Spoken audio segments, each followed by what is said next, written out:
कि हमारी जो कॉरेस्पॉन्डेंट थी वो वही दवाइयाँ उन्होंने 2000 कीमत में उनको मिली एक दुकान में, और जो जेनरिक मेडिसिन है उस दुकान में जब गई तो उनको कम में मिली, 300 में मिली। ये कैसे मुमकिन है?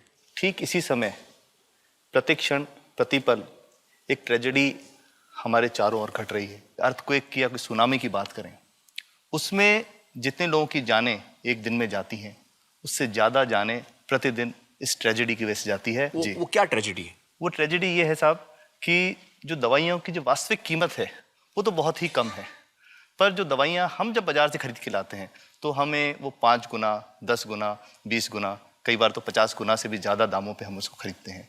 जैसे हम भारत में अगर देखें कि 40 करोड़ से ज़्यादा लोग ऐसे हैं जो अपने लिए 2 वक्त की रोटी नहीं जुटा पाते, तो क्या वो उस दवा को खरीद सकते हैं? बहुत सारे लोगों को इस वजह से दवाई नहीं मिल रही। यस, WHO कहता है कि स्वतंत्रता के 65 वर्ष पश्चात आज भी 65% of the Indian population lacks regular access to essential medicine. जो मेन दवाई हैं, जो आवश्यक दवाइयां हैं, वो उन तक नहीं पहुंच पाती रकम की वजह से।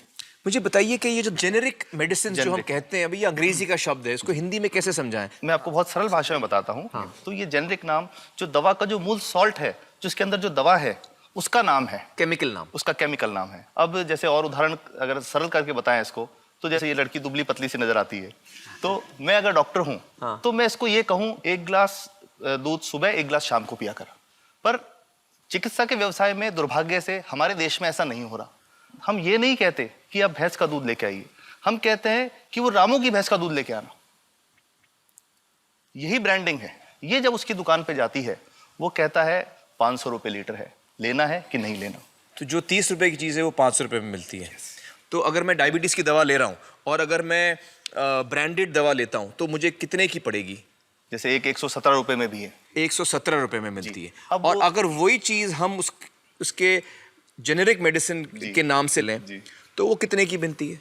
वो मात्र 1 रुपए 95 पैसे में 10 गोली मिलती है।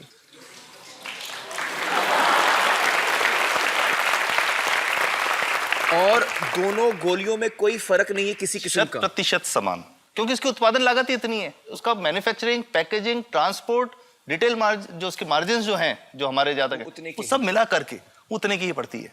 कुछ कैंसर के मैं आपको उदाहरण दूंगा, उसमें एक ही दवा जो ब्लड कैंसर के काम में आती है, बाजार में 1.25 लाख रुपए का एक पैकेट मिलता है। 1.25 लाख का एक पैकेट जो 1 महीने चलता है। और जेनरिक में वही दवा जेनरिक में अलग अलग कंपनीज जो बनाती हैं, एक 10,200 में बेचती है, एक 8,800 में बेचती है और एक 6,500 में बेचती है। मतलब